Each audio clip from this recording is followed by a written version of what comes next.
Alright guys, we are back, and again we must be brutally honest that I don't really like making these types of videos. I like deep diving, the archers, the mages, everything else, but the barracks towers, I don't want to say elude me, but are very, very tricky to do, and it makes me a little upset. But you guys have been requesting this for a long, long time here, so we're gonna, oh gosh, you guys can see all the numbers! Get that out of here, bro, get that out of here. Alright, if you wanted to cheat, go ahead, you can jump anywhere you want, but I already jump in here with the cost. Obviously, a reasonably expensive tower. You know, $700 is nothing fancy or special. Damage-wise, when we look at the damage, we look at the actual damage that it says right here, and you can average that out to what their attacks are going to be. The speed, now this gets really, really interesting, because this is a weird barracks tower. When you first have a barracks tower, you usually have units sit out randomly on the track, waiting for guys to come next to you, and then you jump out and attack them. This one, it does not do that. It pops a guy out only when guys are there, so you can't hit flying units, for example, or get in the way of flying units sometimes. And you don't get that many attacks off because usually you attack once you die. You have such a low amount of health here. That is your job, to explode on people, so you get more explosive damage. So anyways, as far as speed goes, I am being very generous by saying 40 possible attacks here. So that's basically each guy attacking roughly 3 times per time they come out. And on weaker units, that's probably likely to happen. On more strong units, it's much, much less likely to happen. So any which way, 40 is being fairly generous, but not as generous as I could be. Technically, it could be 60, but just no. So anyways, explosion damage. Now, this is a number that I honestly, I don't want to say made up, but like, I really honestly like tried to look at it and say like, yeah, that's what I think is happening, but like, dang, dude, it was freaking impossible to look at the explosion damage. So this could be off or completely wrong. So forgive me if this is wrong and all, and it does kind of go into the numbers a little bit. Speed-wise, again, we only shoot out 14 guys per minute, so we're only going to explode 14 times max, and every guy should explode, so that kind of makes sense overall. So we get our damage per attacks, and then we get our damage per explosion, and then we get a damage total. Add it all together, that's what we get. That's the possible damage that this tower can do. And then we look at the damage total, well, times 3. So this is if we get 3 explosions per guy. Now, is that going to happen? No, but it can happen. So if you can have it happen, this is the max possible that you might be able to see here. And again, it's not really a max possible, because you might be able to explode on 4 guys or 5 guys or 6 guys. But what are you actually averaging? Are you averaging a max of more than 3? That would be pretty absurd, but possible. But we're going to go with 3. So, if you have that happening with just the single, it's 2.1, 1.7, 1.3, and 1.1. Oddly enough, it gets worse as you get to a higher tier. So, I think they assume that the damage somehow of each unit is going to be more effective and more attacky, and they assume that the weaker guys, like the base demon pits, will just attack one guy and then will automatically die. I don't know what the reasoning here is, but when we use the exact same speed, this is what the numbers say. And it's horrible for the Demon Pit. Either which way. Just off, absolutely horrible. So that's efficiency with 1 explosion damage. If we get a 3 explosion damage, it's 3.2, 2.6, 2.0, and 1.8. Which, to be honest, if you actually are hitting 3 guys here, for being able to stall a tower and do that much damage, it's not horrific. It's really not horrific. Like, at all. Like, I think this is fair. Okay? Not great, but fair is a good way to put it. So anyways, this obviously does not tell the entire story. I have a random number that I did that I don't really know if it's a good way to talk about the game or not, but I just built a bunch of demon pits across the board here everywhere, right from the game start, and I saw how long could we survive before we lose 5 lives, and we got 2 minutes and 11 seconds. So I was like, okay, that sounds good. So believe it or not, we're just gonna restart here, and I'm gonna start talking about these abilities next. So we're gonna leave this on the screen. I'll just leave up the efficiencies for that and the stall ability, I guess, and also the cooldown's 4 seconds, I think, for each attack. So again, that's me counting. This ability, though, is actually pretty interesting. So this is the Master Exploder ability. This one is something that when I first started playing the game, I was like, should I buy it? I'm not really sure. But finally, when we do our deep dive, I can tell you right now, heck to the yeah is the answer. As long as these numbers are correct and they're actually making sense here, this is insane. So we can look directly here. We do 20% more damage, which isn't much per explosion. I mean, we've got 14 times... You know, we're only doing 3 damage or whatever, or whatever, was it 17 damage? But 20% more damage on an explosion? Like, dude, like 22 now? It's like 5 damage. Like, what is it? It doesn't matter. But dealing 8 to 16 true damage. True damage is important here. for 3 seconds, okay? And as you go up, it's not only more damage, but for more seconds. So you can see 16 to 24 now, and 24 to 40, but for 5 seconds. This adds up to being a big chunk of damage. This is 100 health on the low end, automatically, per explosion. So anyways, damage-wise, this is what we're likely to do. 36, 80, and 160 for the burn damage. The bonus damage for the explosion damage, who frickin' knows, man? 3.26 before 9.6. That is if we, I don't know. I don't know if that's correct or not, but it's seemingly not very impactful anyways. Speed, again, we're going to explode 14 times. So the total damage that we're going to do here is this, which allows us to have an efficiency. So when we look at this, we're like, ooh, okay. So when we're running these abilities, it's not necessarily about stall ability anymore. We're not trying to stall, we're trying to kill, we're trying to murder these guys.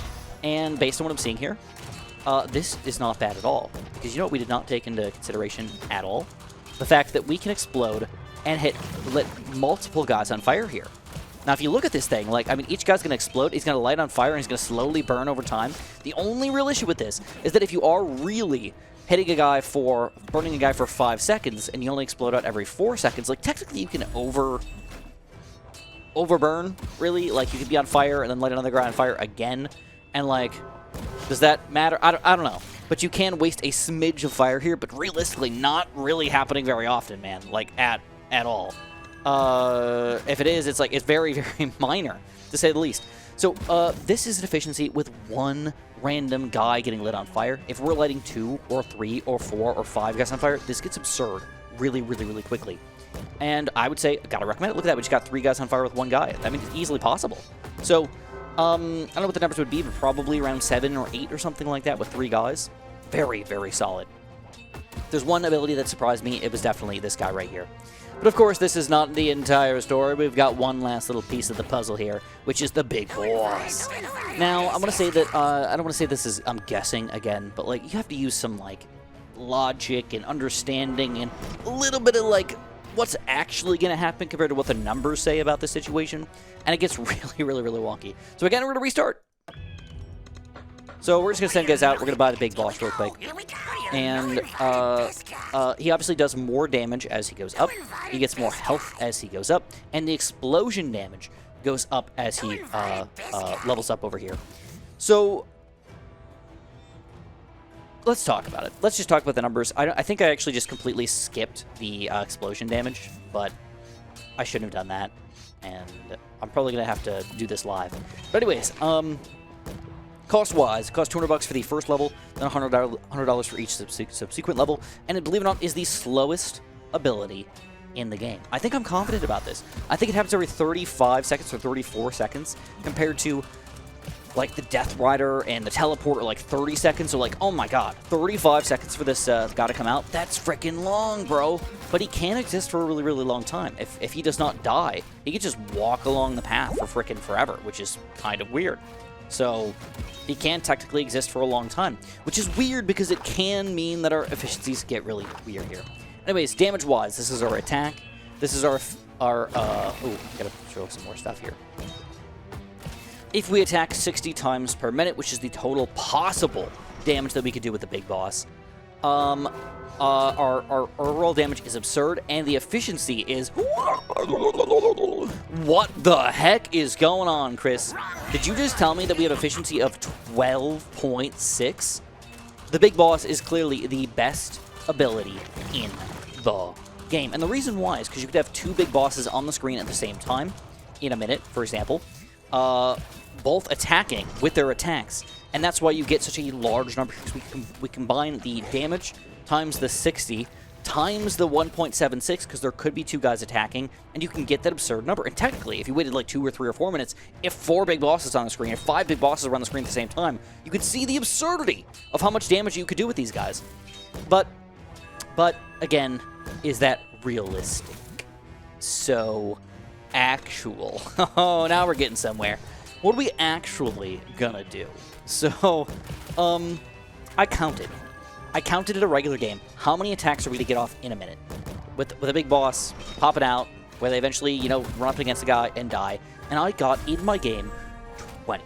Okay, now it could be 30, it could be 40, it could be maybe 50 or 60, but that's a little less likely to happen. You're more likely to get 20, 25, 30, something like that. And in that scenario, that is going to be obviously much, much less, right?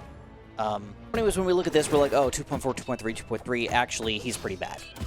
But we gotta throw in the one last number that we did not throw in before, which is that he explodes when he dies, which, of course, does damage. 100, 150, and 250 when he dies. And he can hit multiple guys with that explosion.